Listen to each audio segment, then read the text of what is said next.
Hi மக்களே, இன்னைக்கு பார்த்தீங்கன்னா நம்ம ரூமில் வந்து சம்பா ரவை உப்புமா பண்ண போகிறோம். அதை பற்றி இன்னொன்று என்ன சொல்லுவாங்கன்னா கோதுமை ரவை உப்புமான்னு சொல்லுவாங்க. அதுக்கு என்ன பண்ணோம்னா எண்ணெய் ஊற்றி கடுகு, வெங்காயம், அப்புறம் பச்சை மிளகாய், கருவேப்பிலை போட்டு தாளிச்சுக்கிறோம். அதுக்கப்புறம் நல்லா மணமாக இருக்கிறதுக்காக தக்காளியும் சேர்த்துக்கிறோம். தேவையான அளவு தக்காளி போட்டு நல்லா வதக்கி விட்டுக்கிறோம். இது பார்த்தீங்கன்னா ரொம்ப ஹெல்த்தியும் கூட. தக்காளி வெங்காயம் நல்லா வதங்கிருச்சு ஃப்ரெண்ட்ஸ். இப்போ நம்ம கொஞ்சம் உப்பு இதில் சேர்த்துட்டு கொஞ்சம் வதக்கி விட்டுட்டு இதுக்கு தேவையான அளவு தண்ணி சேர்க்க போகிறோம். தண்ணி சேர்த்ததுக்கப்புறம் நல்லா கொஞ்சம் கொதிக்க விடணும். தண்ணி வந்து நல்லா கொதி வந்ததுக்கப்புறம் நம்ம சம்பா ரவையை வந்து போட்டு நம்ம கிளற போகிறோம். ஒரு 2 கப்பு தண்ணி வந்து நான் அளந்து வச்சுருக்கேன். அந்த 2 டம்ளர் தண்ணி வந்து இதில் நான் ஊற்றுறேன்.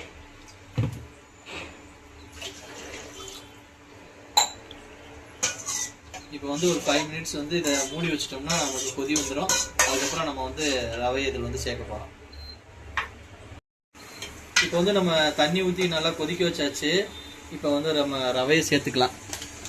ரவையை சேர்க்கும்போது அப்படியே கிளறிட்டே இருக்கணும், அப்போ தான் கெட்டிப்படாமல் வரும்.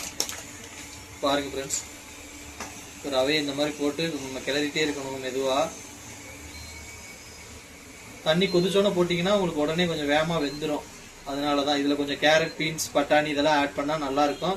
நாங்கள் வந்து பேச்சுலர்னால இருக்கிறத வச்சு இதை பண்ணிட்டோம். நீங்கள் வேணால் உங்கள் வீட்டில் நான் சொன்ன மாதிரி கேரட், பீன்ஸ், பட்டாணி எல்லாம் போட்டு ட்ரை பண்ணி பாருங்கள். இது நாங்கள் ஒரு 3 பேருக்கு பண்ணுறோம். இப்போ ரவை போட்டாச்சு, இப்படி கிளறிட்டு இருக்கணும். கொஞ்சம் நேரம் கிளறிட்டு அதுக்கப்புறம் லைட்டாக மூடி வச்சுட்டு சிம்மில் வச்சிட்டிங்கன்னா ரவை கொஞ்சம் நல்லா வெந்து கெட்டியாக வந்துடும். இது வந்து ஹெல்த்துக்கு ரொம்ப நல்லது. வீட்டில் சுகர் பேஷண்ட்டுக்கெல்லாம் சாப்பிட்டாங்கன்னா ரொம்ப நல்லது. சாப்பிட்டாலும் கம்மியாக சாப்பிட்டாலும். இப்போ ரவை வந்து நல்லா வெந்துருச்சு ஃப்ரெண்ட்ஸ். நம்ம கை வச்சு இப்படி பார்த்தோம்னா ஒட்டாமல் வந்துச்சுன்னா நல்லா வெந்துருச்சுன்னு அர்த்தம். இப்போ ஒட்டலை, ரவை வந்து நல்லா வெந்துருச்சு. நீ நம்ம வந்து சாப்பிடலாம். ரெடி ஆயிடுச்சு.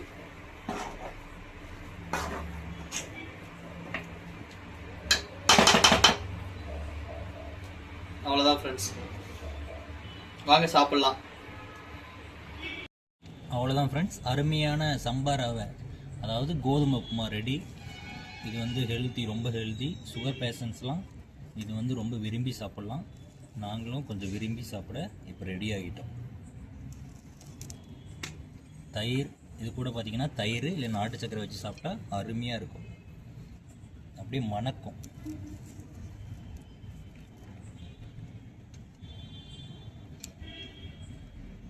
இந்த மாதிரி டெய்லியும் ஹெல்த்தி சமையல் வீடியோ போடுவோம்.